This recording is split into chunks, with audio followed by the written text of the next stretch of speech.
Now, from WYDC TV, this is Big Fox News at 10.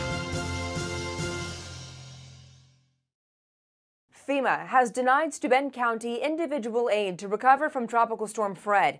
This comes a week after President Biden approved a major disaster declaration for the county. Big Fox's Matt Kleindens joins us now from Corning to explain why the aid was denied.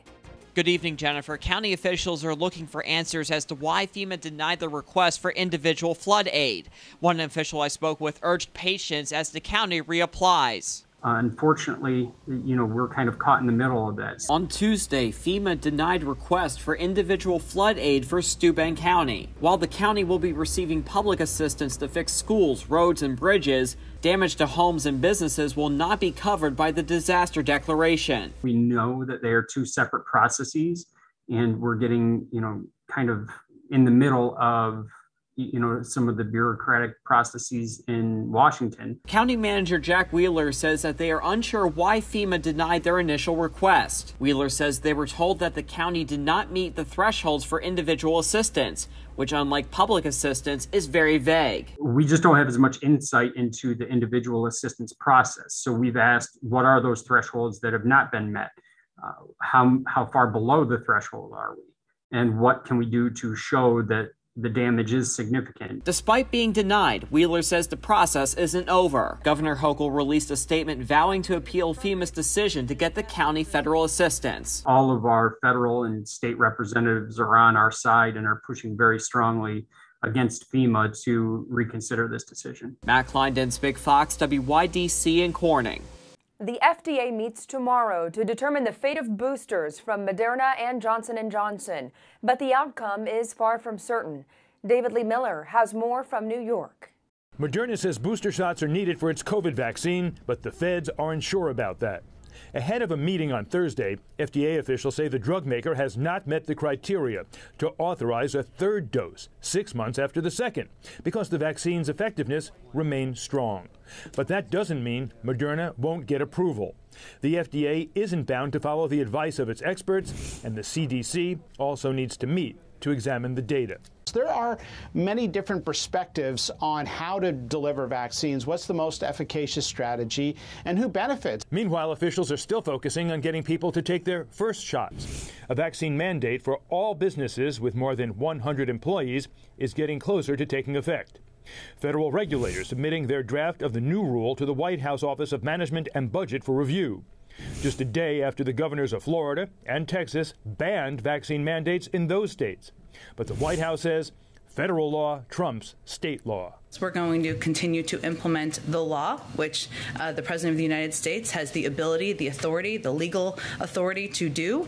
And we are going to continue to work to get more people vaccinated. But there are a growing number of legal challenges, with some employers worried the mandate could put them out of business. If we lose a few more people due to resignation, we'll have to turn people away because we simply won't have the staff to deliver the care. The nationwide mandate will take effect once the OMB review is complete, likely within the next few weeks. In New York, David Lee Miller, Fox News. New York Governor Kathy Hochul rolled up her sleeve today to get her COVID-19 booster shot. The governor getting the shot during a news conference about the COVID-19 pandemic. Governor Hochul also applauded the White House's announcement that they are reopening the borders between the United States, Mexico, and Canada. The border would be open with Canada. Yay. This is good news, particularly for the communities along Western New York, the northern border, who really are so integrated with the Canadian communities. It's neighbors. It's just crossing a bridge, just like we cross a bridge from here to anywhere in the city. It's the same as many of these communities. So I applaud their decision to reopen the border. It'll be coinciding with the opening of the international traffic on flights. The governor says more than 40,000 vaccine doses were administered Monday and Tuesday. The coronavirus pandemic is being linked to a rise in childhood obesity. A new report by the Robert Wood Johnson Foundation says 1 in 6 children between age 10 and 17 are overweight nationwide. The study also reveals sharp disparities with the highest obesity rates among children of color and those from low-income households. More recent national data supports a surge in obesity rates for young people between the ages of 2 and 19.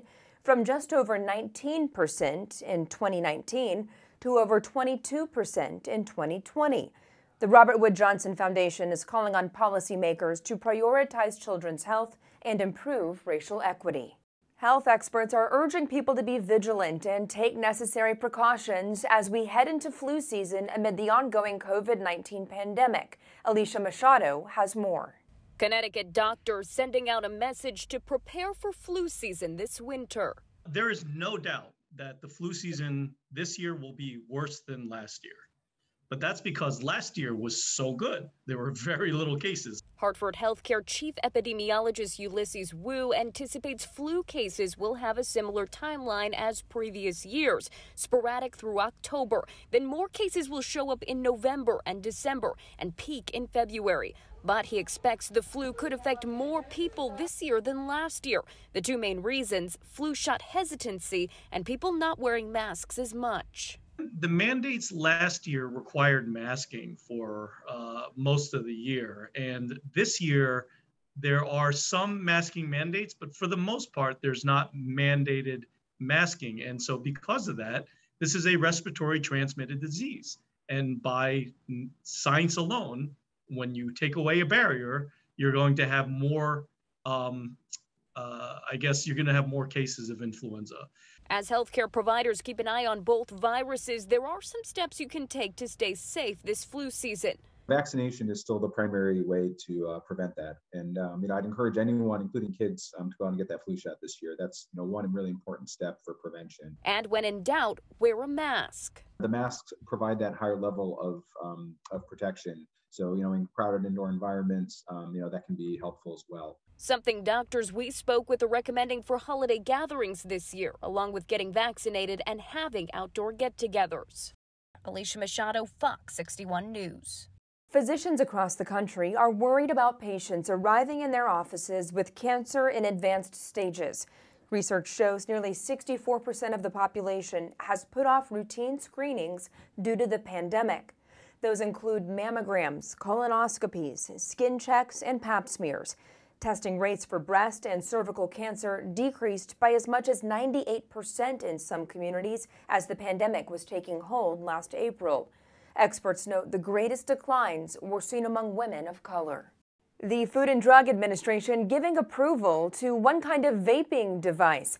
Briella Tomasetti explains why the panel says it could be beneficial to some smokers looking to quit.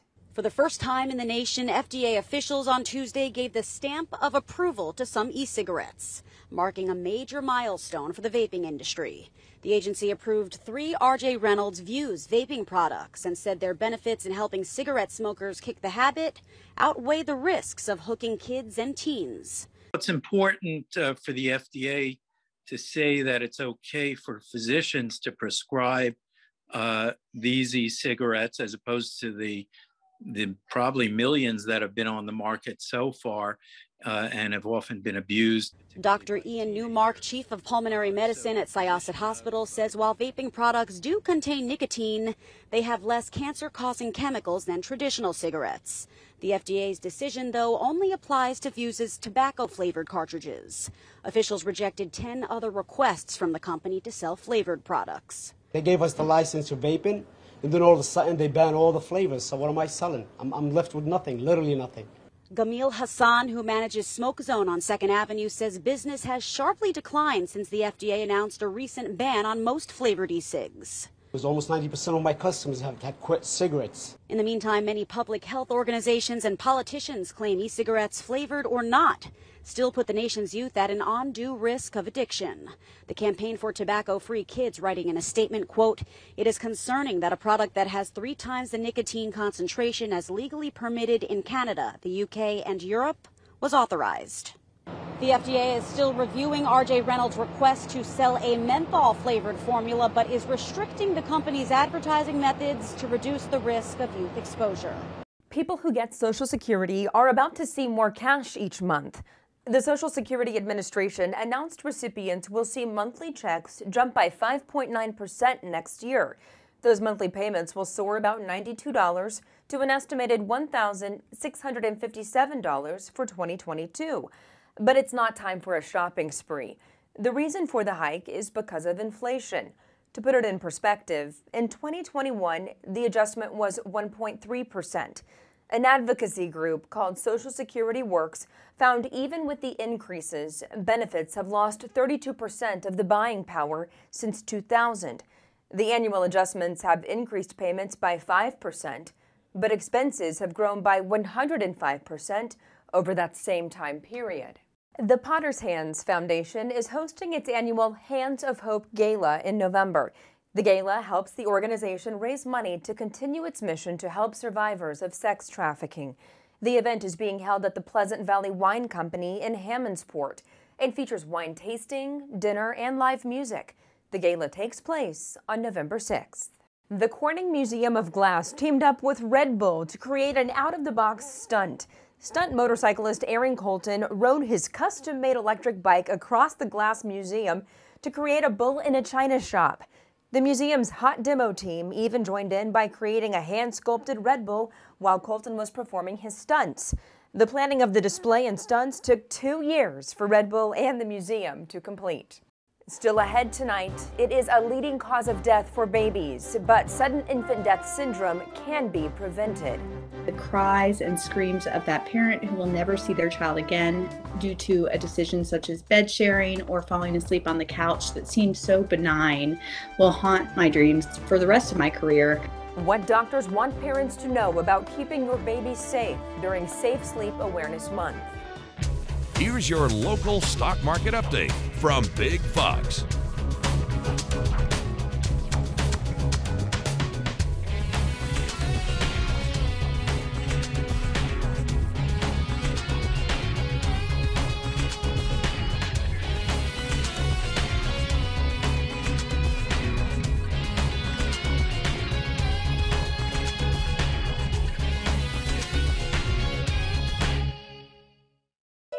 Now, your Twin Tiers forecast from Big Fox. Tonight's Big Fox forecast is brought to you by William Mattar. Good evening, everyone. We have a cold front that is pushing through the state at this time, and it did set off a few showers, but it was very isolated in nature. But we're keeping an eye on a bigger system that is coming out of the Dakotas. Right now, that low pressure system is moving northward into North Dakota. You can see all the rain associated with it, and there is a cold front associated with this system, and it is going to bring much colder air for the weekend. So here's a look at how this system will impact our weather. Out ahead of it, clouds will start to increase on your Thursday after starting off with mostly foggy conditions. There will be some afternoon rain possible on Friday and then showers throughout the day on Saturday, and there will be some periods of heavy rain as well. But out ahead of the system, southerly winds will really start to kick up. We're talking about unseasonably warm conditions for your Thursday and Friday. And then finally, that cold front moves into the Great Lakes region by the end of the day on Thursday, and it gets a little bit closer on Friday. And so we are expecting a little bit of rain as we head into your Friday. So if you're planning to do any car washing, tomorrow might be the best day to do that. You probably don't even need to wash your car on Friday and Saturday. Just sit it outside because we are expecting some rain. And then as we head toward the end of the week, the rain will be moving in, and we are expecting showers to develop, and it's going to be off and on rain on your Saturday. Much colder air, though, by Sunday. Our future radar is showing by tonight, we are expecting just a few passing clouds, so it's going to be relatively quiet tonight and also into tomorrow. Again, there could be a stray shower by the end of the day on a Thursday. Not the best chances of rain, though. And then moving into your Friday, increasing clouds in the morning. Showers develop by mid to late morning, and the shower activity will be off and on in the afternoon. But if you notice on Saturday, there will be some periods of heavy rain, possibly even a few thunderstorms as well. That will begin in the morning and will last through the afternoon and into the evening hours. So again, we are expecting wet weather to return as we head toward the end of the week. Tonight, temperatures relatively mild with lows in the 50s, 55 degrees in Elmira and 56 degrees in Corning. Highs tomorrow will be mainly in the 70s. And then as we head into your Friday, southerly winds will kick those temperatures up into the upper 70s. So we're talking about 10 to 15 degrees above normal. And then cooler conditions over the weekend, 67 the high on Saturday, and then chilly conditions on Sunday. We start off in the 40s. We only warm up to around 58 degrees in the afternoon, closer to normal temperatures, though, by early next week.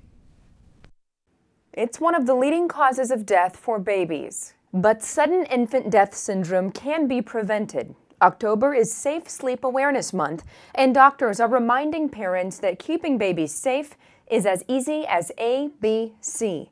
Mandy Gaither explains in today's Health Minute. It's unthinkable, but every year, thousands of babies younger than a year die suddenly and unexpectedly. Many of those deaths happen while sleeping. The cries and screams of that parent who will never see their child again due to a decision such as bed sharing or falling asleep on the couch that seems so benign will haunt my dreams for the rest of my career. Sudden infant death syndrome doesn't have to happen. Children's Healthcare of Atlanta's Strong for Life urges parents to remember ABC. A is for alone. Babies should always sleep by themselves. Sharing a bed or napping on the couch raises the risk of suffocation.